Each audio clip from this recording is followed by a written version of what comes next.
Right now we go into the allegation that Sean Combs had blown up Kid Cudi's car. Talk to us about that. We saw kind of a cut open Not roof to the Porsche, from baby. the Molotov cocktail. The roof was blown out. We see more exhibit photos of the burnt driver's side door with all the smoke damage. We see a hole in the roof again. We see the damage to the driver's side again with the burned seat.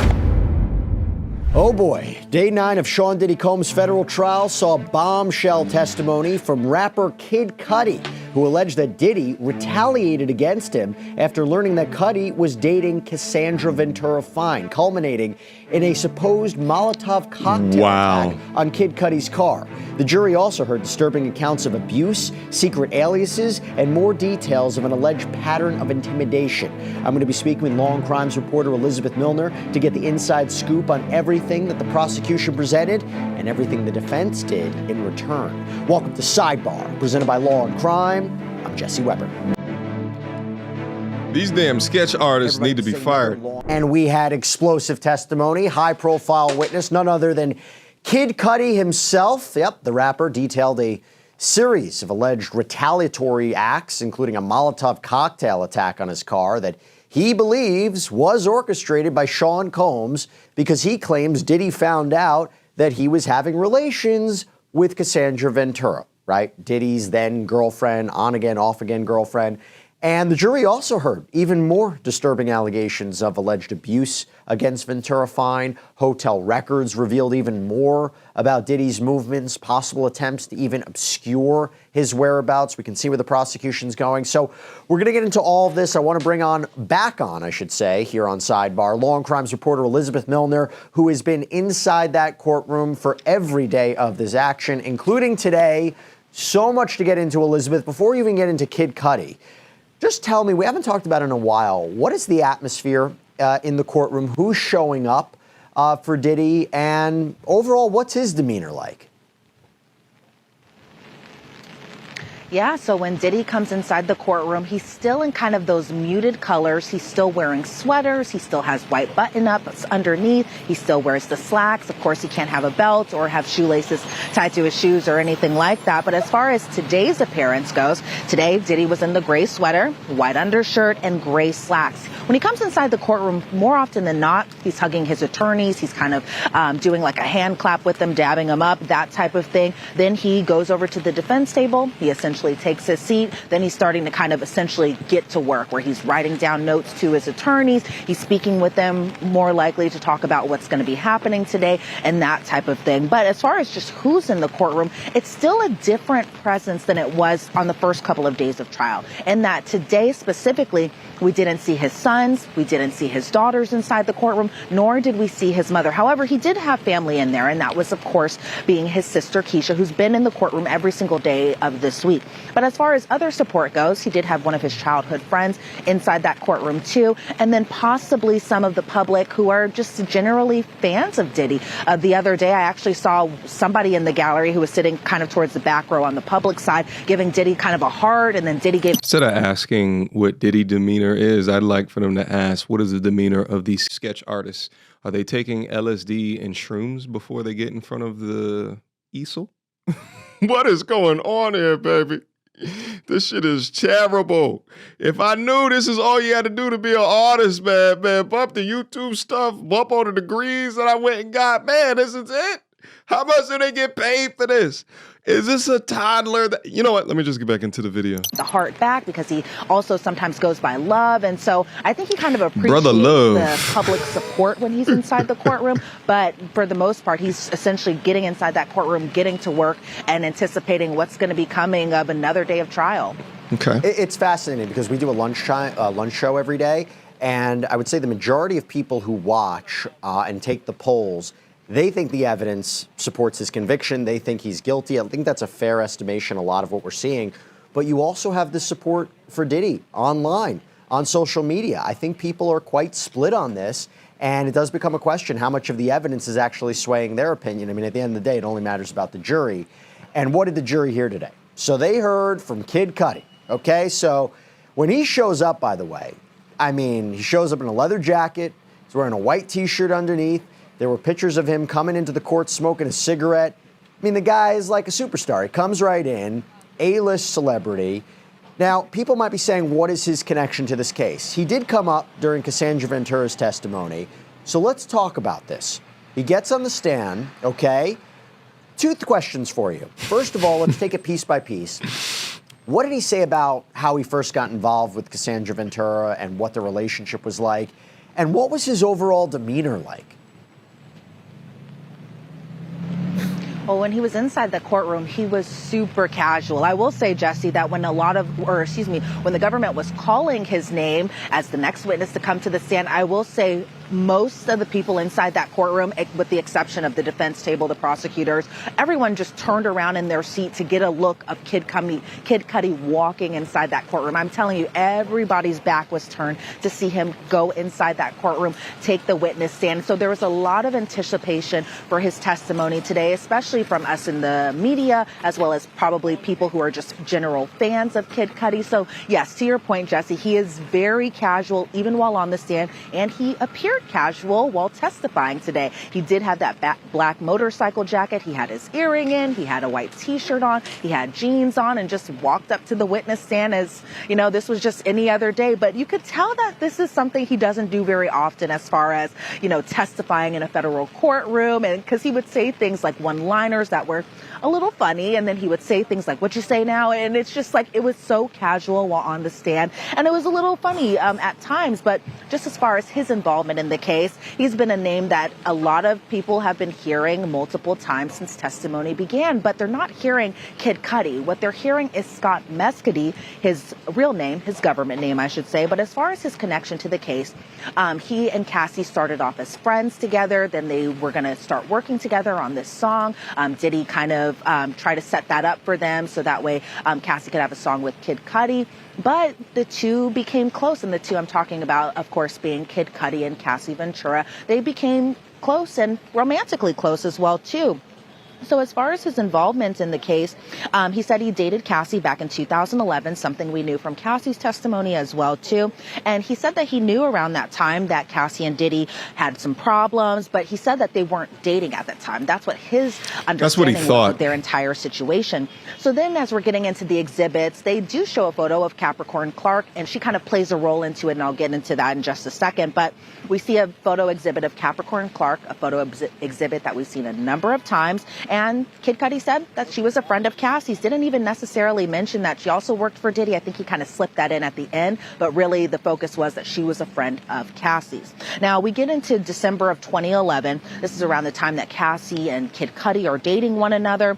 But police came to Kid Cudi's home because he had a break-in at his home. And it was really interesting kind of how he was just explaining from his side of the story, just about all the events that occurred. So he said that day actually started with a call from Cassie around 5:30, 6 o'clock in the morning. And Diddy had found out that the two were dating one another. And Cassie sounded really stressed on this phone call. So what Kid Cudi did was he went and picked up Cassie. He took her to a hotel, the Sunset Marquis in California, to make sure that she was in a safe place and away from Diddy, essentially, because she just sounded so stressed and nervous during this phone call. Kid Cudi, again, at the time, didn't even realize that she was still kind of dealing with him, she being Cassie, still dealing with Diddy. Think about how crazy that is, all right? You dating this new girl. She's probably maybe top 3 most aesthetic girl you've ever dated with in your life. Everything's going good. You telling your friends about her. You telling your parents about her. You telling the whole family. It's a good occasion.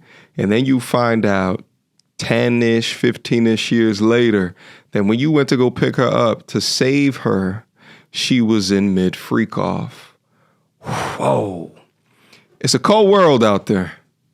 And so Diddy had asked, I guess, for Kid Cudi's address. And I think this was a point that the defense drove home, was that Cassie was the one who gave Diddy Kid Cudi's address. And so Kid Cudi said that he didn't know what Diddy was necessarily going to do. So when they were at the hotel, he actually spoke to Capricorn Clark on the phone. He said, as far as Capricorn Clark's connection to it, that Capricorn hung out with Kid Cudi and Cassie a lot of times. That's what Kid Cudi had said on the stand. But during this particular phone call, Capricorn sounded scared and kind of on the verge of fear because Sean Combs, aka Diddy, one of his affiliates, who we don't know the name of this other person, and Capricorn Clark were actually at Kid Cudi's house while Kid Cudi wasn't even there. So that means that Diddy was inside Kid Cudi's home, according to Kid Cudi, during this incident. So Kid Cudi actually went home after he got this call from Capricorn Clark. And then we see an exhibit photo of Kid Cudi's old home, a home where the break-in had occurred. And we see the front door gate. And he describes this neighborhood as like quiet and family-oriented, not thinking that break-ins really happen in this particular neighborhood. And so he actually ends up getting on the phone with Diddy while he's driving back and rushing back to his home. And Kid Cudi, he, was very casual on the stand. And by casual, he also used a lot of profanity on the stand as well, too. So he said, "Mother effer, you know what I mean? Are you in my house?" Diddy responded, "I just want to talk to you." And these are Kid Cudi's words. It's not like we heard a voice note or anything like that. This is what Kid Cudi had recalled about this entire situation. But Diddy had responded, "I'm here waiting for you," here being at Kid Cudi's home. And surprisingly, and this is something Kid Cudi had said, that Diddy sounded pretty calm on the phone while this was happening. So he gets home. He sees the security cameras aren't adjusted the way that they normally are. They're turned down as if somebody had moved them. They're turned in the opposite angle. And Kid Cudi said he wasn't the one that moved those security cameras. So when he got home, his suspicion alarms just ran and ran and ran, because he said that gifts were open on his kitchen counter. It was stuff from Chanel. He said his dog was in the bathroom at this time. And his dog normally, just like a lot of our pets, just runs free around the home whenever the, pet parent isn't at home or isn't present. But his dog in this particular incident was shut behind a bathroom door. And he had this dog for a 2-year time period, even prior to this incident. And he noticed that his dog's behavior started to change after this break-in, that the dog became jittery and was on edge all the time. And Diddy, what you do to the dog, Diddy? I smell baby oil. What'd you do to the dog? I can only imagine what that dog saw that lasted with that young 2-year-old dog for the remainder of its days. That is so crazy. Animal cruelty. Sound like they need to add another charge. I'm half joking. But you got to think about like the damage that this does to Diddy's credibility, to know that somebody who, really didn't have an issue with Diddy at all, just so happened to be dating the girl that Diddy was on and off with, that Diddy was allegedly controlling, to know that he would go out of his way in order to intimidate to this degree. You was opening up Christmas gifts in his house. Huh? Why would you do that? Scaring a dog? Huh? And then later allegedly throwing a Molotov cocktail. It's crazy if all of this is true. I just wish that they had more evidence to prove that it was actually Diddy in the crib and it was actually Diddy or an associate of Diddy that threw the Molotov cocktail into the car. Anyway, let's keep going. Kid Cudi got back into his car and called Diddy because this man Diddy showed a video of the freak-offs to the dog or something. He says. And so after the phone call, or after he was trying to look for Diddy to essentially possibly beat him up, Kid Cudi said he kind of thought about the situation, the reality and gravity of what could be another situation. So what he ended up doing was he actually called the police. He returned home, and by the time he had returned home after looking for Diddy, the police were there, and he had filed a police report about this break-in incident. And what's interesting about it is, because I think obviously it goes to a number of factors. So the idea that Capricorn Clark made the allegation, right, that she was taken by Sean Combs and an affiliate to Kid Cudi's place, that goes to what? Kidnapping, one of the alleged predicate crimes for racketeering. The more that establishes that he was, breaking into his home, goes to this pattern of criminal activity. Again, the jury has to digest the fact that Sean Combs was a leader of a criminal enterprise for racketeering. And I think that this is essential for it. But now we go into something else, right? Now we go into the allegation that Sean Combs had blown up Kid Cudi's car. Talk to us about that.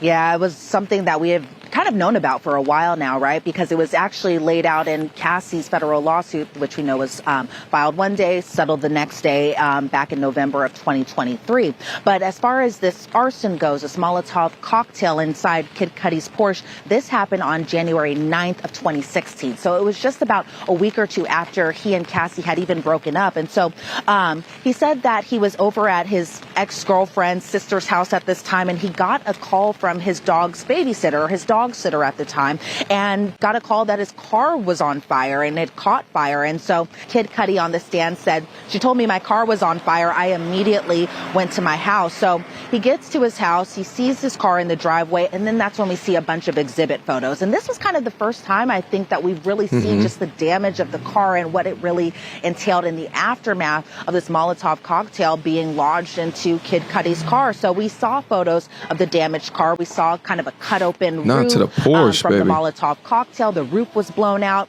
And according to Kid Cudi, the person who took those photos wasn't Kid Cudi himself. It was actually Kid Cudi's best friend, Chip, who had taken these photos. And so we see more exhibit photos of the burnt driver's side door with all the smoke damage. We see a hole in the roof again. We see the damage to the driver's side again with the burned seats. And then Kid Cudi said that when he arrived home, he did see the damage, but he also saw the burnt bottle, aka the Molotov cocktail, on the ground outside of the car. He said it was kind of lodged on the driver's side of the car. And he said when he had arrived home as well, too, that police were at his home and his car wasn't even able to be repaired after the fire. And he was asked about his reaction by prosecutor Emily Johnston, and his reaction was, what the F-U-C-K? And so that was just kind of another moment of Kid Cudi, even though it's a serious situation, but still coming off just relatively casual just about the entire incident. And I thought what was interesting is because right after Kid Cudi gave his reaction, we went to a little break,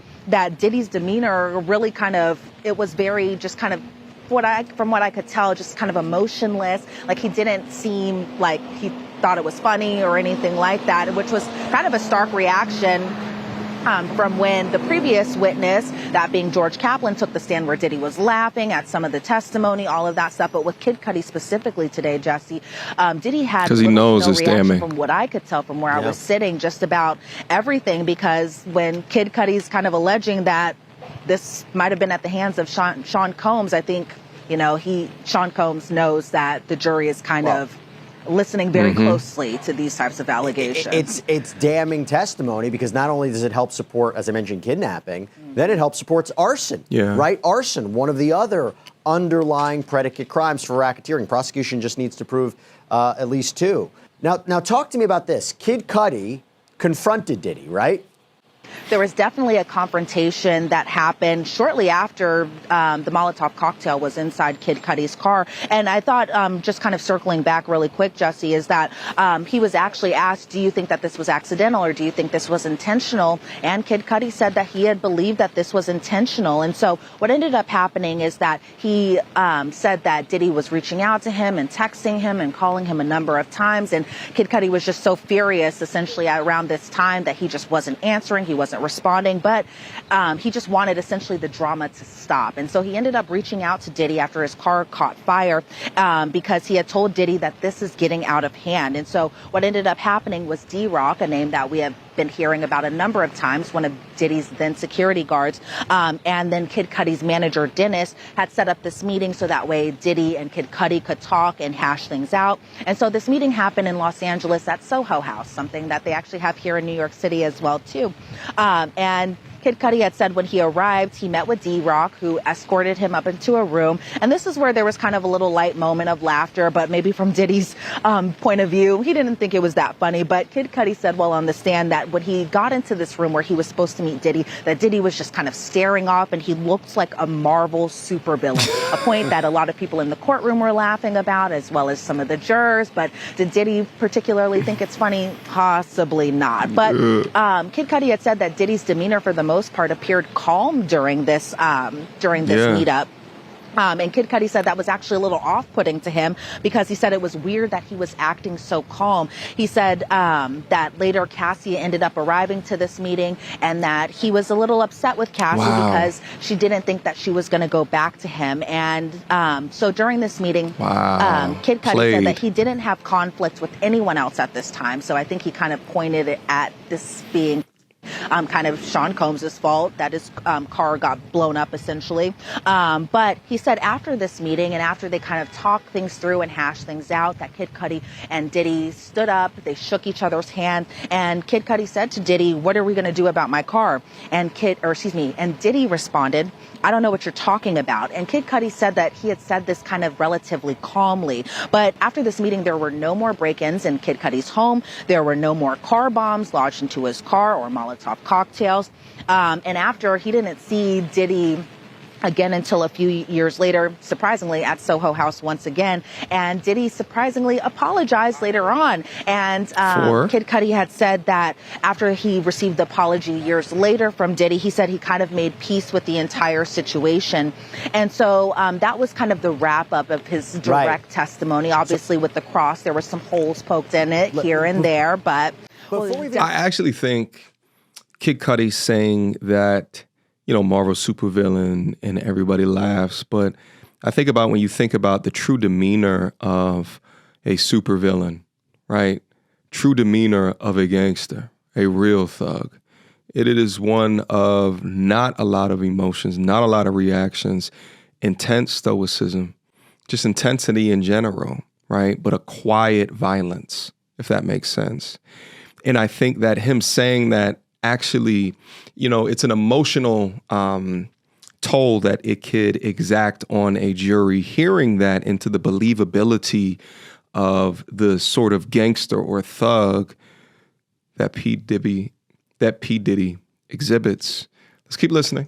Definitely talk about that. Before we even get into the cross, what exactly was the apology? What exactly did Combs apologize for? From Kid Cudi's testimony today, he said that he was at Soho House, again, this being years after the Molotov cocktail, that he ran into Diddy there and Diddy was with his daughters. And essentially, Diddy had said that he was just sorry for everything, not going into much detail, not a point where he said, "I was the one who had did this, I'm the one behind it," nothing like that. But that's actually crazy, because what would you be sorry for, right? If you were never in his house, what are you apologizing for? If you never had anything to do with the Molotov cocktail, what are you apologizing for? What are you sorry for? There should be nothing that you should be sorry for when it comes to what you sorry because you kept calling him. No, you got a little bit of a conscience, did he? Essentially, he just said that the apology was pretty quick, brief, and that he had moved on from the situation afterwards. Did Kid Cudi testify about Diddy's alleged abuse of Cassie? Well, that really was kind of touched upon during the cross-examination, the cross being presented by Brian Still, who we all know very well here at Law and Crime. But as far as what Kid Cudi said during the cross-examination, he said that Cassie never told him about sexual abuse. He said that he was in love with Cassie while the two were together, and that Kid Cudi actually never saw Diddy hit Cassie around this time. But another point that I think Brian Still was trying to point out during this testimony, during the cross-examination, is that Diddy never interrupted Kid Cudi and Cassie when they were together. And Kid Cudi said, "Yeah, that's pretty true." Wow. Then they started kind of talking about the burner phones and whether or not Cassie had told Kid Cudi that she had multiple phones, because while Cassie was on the stand, she did own up to the fact that she did have a burner phone, so that way Diddy wouldn't get mad or angry at her. And so when asked, "Did you tell the government that Cassie had multiple phones?" Kid Cudi said, "I can't remember, but if I said it, I said it." A little moment where people are laughing in the courtroom. But then they kind of ended on the cross-examination as far as just, again, driving the point home that this, and I hate to say it this way, that it might have been Cassie's fault for pointing Diddy to his home, because Cassie was the one that gave Diddy Kid Cudi's address, according to testimony today. Crazy. So I think as far as just the big points of the cross-examination, it felt like they were kind of turning this to Cassie's fault, and this was Cassie's the reason that this had happened, because she was the one that gave the address to Diddy. And also not so innocent. she was the one who played you, like she played Combs, like she's the manipulative one. She's the one who can't be trusted. And I think that's something that they've been building up a lot, talking about her filing a lawsuit against Combs and that she might have ulterior motives and, the burner phones. And that could be a dangerous strategy, but it's an interesting strategy nonetheless. And, focusing on the fact that she said she never told Kid Cudi that she was sexually abused, which is a key component of the prosecution's case. And I also understand they asked a little bit more about, was there further investigation into the essential firebombing of your car? It was also asked about DNA, I think. And so I could see where they were going with the cross-examination, but the points were well heard by Kid Cudi's testimony. So now I want to move into the other testimony. Before they move on, what I'm reminded with a lot of this case is that the importance of having fantastic lawyers, right? You had Kid Cudi that came up that essentially painted Diddy as a Marvel supervillain with all of these ties that can do all of these different things, intimidate you out your socks. So in that case, it's like, what can the defense do? The defense is still remembering Cassie's testimony. And if that was their star witness, what the defense is doing is continuing to poke holes into her story, into her character. What you mean that you never told this man that is in love with you that you were not being abused by Diddy? What do you mean? What do you mean that you have a burner phone? What do you mean? What do you mean that you were in a dating relationship with Kid Cudi? I mean, would someone who is claiming abuse from another man be in a relationship with a new man? Are these the behaviors that would make you scared for your life? What do you mean that you gave his address? He was an innocent guy, Kid Cudi. What are you doing as an innocent woman giving the address out to this person that you know is dangerous? I think the defense did as good of a job as what they possibly could, considering the Molotov cocktail allegations, considering that he's visiting people's houses, allegations with other people, which is going to add to the thought of RICO. Let's keep going. Testimony. And I actually want to backtrack because the day started with the continued testimony of George Kaplan, right? Diddy's former assistant, very important in a racketeering case. If you're going to be talking about racketeering in a criminal enterprise and that Combs used his businesses and his resources and his employees and his staff to further criminal activity and cover things up, you got to get the inner circle to testify. Now, my understanding is he testified about some specific violent incidents, right? What did he describe? Yeah, so George Kaplan, when we see him inside the courtroom today, he was wearing an olive-colored green suit. He had no tie on. He's kind of looking around waiting for the jury. But as far as just my impression of him while he was on the stand, you could tell that he still had love for Diddy, who used to be his former boss. And it was just kind of an interesting moment. But he had recalled just two incidents about why he essentially quit his job. And the first one happened in 2015, where he was on Diddy's private jet because, again, Diddy has a lot of money, so he's able to have his own private jet. And they were flying to Las Vegas because Diddy had a club appearance during this time. And so they're on Diddy's private jet. It's not just Diddy and Cassie, but there are other people there too. George was there, security was there, management was there, and then other team members of Diddy's were there as well too. So George said that he was sitting kind of at a table towards the back of the plane, but Cassie and Diddy themselves were behind this partition kind of also towards the back of the plane. And then all of a sudden George heard glass breaking. So he said when he had heard this glass breaking, he saw Cassie on her back on the floor and Diddy was above her. Diddy was holding this Whiskey Rock glass, and George said that there was tremendous commotion and Cassie was screaming, essentially saying, "Isn't anyone seeing this?" And Wow. George said that he did nothing in this situation. He didn't de-escalate the situation. He didn't try to help Cassie. He just looked away. Cassie said, again, "Isn't anyone seeing this?" And nobody on that plane did anything to help her. So George said he was around 23 around the time when he was asked why he didn't do anything. He said he was young. He couldn't believe that he was working for an icon around this time. And again, just kind of, he throughout his testimony today was really just kind of driving home the point that Diddy was such an icon, gave him his first major opportunity, and he was just so proud to be working with Diddy around this time. And so he said that he was trying to accomplish something professionally, and by speaking up and speaking out against his boss, that he wouldn't be able to accomplish this. And so Diddy told Cassie during this incident to stay in the back of the plane. Nobody again checked on her. The flight was about an hour long, according to George, and Diddy again going to that club appearance. So what George's role was in the situation after was he was to bring Cassie to the club later on. He said he didn't see any bruising on Cassie in this particular incident, but did recall another incident where she was bruised in 2015. In that particular incident, Cassie was crying on the bed. She had bruising above her right eyebrow. And George said that he was in the room for less than 3 seconds before Diddy went in, and Diddy asked him to get him ointments like a witch hazel cream to kind of get rid of the bruising. But as far as the plane incident specifically, he said that he didn't see bruising on Cassie during that incident, and nor did anyone help her during that incident. But his role after the fact was to get Cassie cleaned up, help get Cassie from the hotel essentially to the club, so that way she can meet Diddy during his club appearance and appear that everything was all good after this pretty shocking incident. Wow. 23 years old, 22 years old, and making $125,000 a year to be Diddy's assistant, a mogul's assistant, a billionaire's assistant.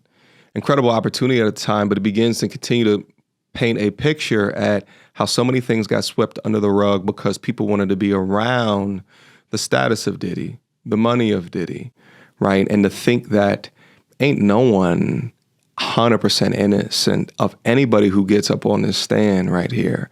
The amount of complicit behavior that we see happening around Diddy is truly disgusting. Well, I'll tell you a few things that I take away from that. Obviously, whenever you have an assistant or a member of the inner circle allegedly helping this alleged criminal conduct, it goes towards the racketeering charge, conspiracy to commit the racketeering activity, right? The agreement between Combs and others. He can't do it by himself. But what I think is really telling, and it also came out earlier on in the trial when you had Dawn Richard testify that she witnessed Cassie being punched by Diddy in front of celebrities and they did nothing. I think it goes to the idea why Cassie Ventura Fine never spoke up, why she didn't fight back, why she didn't leave. Because the allegation would be, if these people are not stepping in, how on earth could she feel protected to do anything? I mean, if Combs, it shows the power of him. He's able to do these things and nobody does anything, nobody steps in. What do you expect her to do? Now, I'm not saying that. I think that's the prosecution, an argument they're going to move forward with. But again, this is just another symptom of that. It's another characteristic of it. Real quick, on cross-examination, though, did they question him about the fact that this wasn't for the benefit of a criminal enterprise, right? It wasn't for the benefit of Sean Combs' businesses, because I think that's a key component there. If you're saying there's a criminal enterprise, everything that they do has to benefit. Everything they do has to benefit the Combs businesses or Combs himself. Didn't they get into that a little bit? Well, as far as the cross-examination goes, I just got to tell you, Jesse, sometimes with the defense and their questioning, I never know where they're kind of going with this. Because even during cross, which was done by Mark Agnifilo, there was just a lot of, it felt like ego boosting of Diddy and just the role that he had had essentially in this world before all the allegations came out, before his arrest, before the indictment, and even before the trial, because there was just a lot of talk just about his career around the time, how he was a mogul, he had handled all these different businesses and clothing and lifestyle and television. And so there are a lot of times where they were just essentially talking about Diddy's businesses, and Diddy seemed to kind of really enjoy this testimony where they're just kind of reminding the jury just the impact that Diddy's businesses had, including just diversity and how that was important to Diddy, and how George Kaplan really was proud of his work while working with Diddy under Combs Enterprise at the time. And as far as just getting into just some of the responsibilities that he had, and that he had a checklist for everything, and he was asked about the other members of Diddy's staff, including the CFO of Combs Enterprise. He was asked about Diddy's friend who worked at Revolt. He was asked about the CEO of Revolt. He was asked about James Cruz, Diddy's manager, and just the roles that they had played in kind of helping Diddy just essentially throughout his career and get to him to where he is or where he was at that point in time. They touched base a little bit about Christina Coram and how that George and Christina had this professional relationship, and that he essentially learned to do the job from Christina Coram's guidance. That was something that he had said on the stand today. He said he did speak to Christina about the violence, and she expressed sadness when he would hear that Diddy was essentially physically assaulting his girlfriends, but she had no endorsement of Diddy's behavior, which I thought was an interesting point they said under cross, mainly because Christina Coram worked with Diddy until essentially just recently. And so George said that it was really sad that these incidents had happened, because there was another incident with Gina, another girlfriend of Diddy, who Cassie had said was kind of a problem throughout their relationship because Diddy was dating both of them at the same time. Cassie was like, okay, you cannot see her anymore. And Diddy kept on seeing her. And then there was an incident at Diddy's home where Diddy was throwing apples at Gina. And that was another reason that George wanted to leave the job. And so he called these incidents horrible, but he said he didn't necessarily want to leave. But I think because of these incidents of violence that George said that he didn't want to do it anymore. And so then he was asked about Diddy's temper and how his temper didn't help his businesses. George was kind of pointing out that he had never worked harder in his life than he had worked with Diddy around that time period. The defense asked, was that a good or a bad thing? George said, I can't really answer that. They brought back the water incident where George was asked to get Diddy the specific alkaline water. He filled half of the gallon with water, or he filled half a gallon with one bottle, another half gallon, and then combined the bottle. Diddy didn't like it, threatened his job at that time, but didn't necessarily threaten George himself. And so as far as just Don't that sound like making a band? Gonna go get that cake in Brooklyn? Diddy a trip. Temper issue, George did admit the temper was kind of a lot for him to kind of handle around this time because he's in his early 20s while he's working for Diddy at this time. But then there were points during the cross where he said that Diddy was kind of inspirational, and that even to this day, or maybe possibly prior to his arrest, that George would wish Diddy well. He'd always tell him happy birthday. He invited Diddy to his wedding. Diddy didn't respond. And then just yesterday, just a little fun fact is they were talking about Biggie Smalls, Notorious B.I.G., and they were talking about how most of Diddy's staff members on that day, which was yesterday, May 21st, that most of those staff members would actually get that day off because it's Biggie's birthday. So when they're talking about Biggie, Diddy's smiling inside the courtroom. He's kind of nodding at George. He seems a lot more jovial than he was, especially when Kid Cudi was testifying. But it seemed like, as far as from George's standpoint, really the only reason he left the job was because of these incidents of physical violence. Yeah. However, he didn't necessarily step in to help with those acts of violence either. Between the testimony of the personal assistant as well as the testimony of Kid Cudi, listen, the defense now has a lot cut out for them. And I think they did particularly well with Kid Cudi, at least as good as what I think that they could do given the situation, but it's all still so damning. I would say the personal assistant's testimony is more still in the lines of him just being a straight up monster asshole that hits women, whereas the Kid Cudi version was probably more damaging when it comes to this racketeering charge, right? Because now they can throw in this idea of arson as well as kidnapping. But all right, guys, I at least wanted to provide you with this update, another day of testimony today. So keep your eyes and ears locked to the channel as I continue to give you guys as many updates as I can. Until next time, YouTube, peace. She belongs to the street. Girl, don't hold my hand. You a mattress actress on the OnlyFans. Get your money, girl, but damn, how is that your only plan? What you gonna do when you get too old to strip and dance? Get up out your echo chamber screaming period and yes. You a low down dirty woman if you try to get knocked up by a high value man.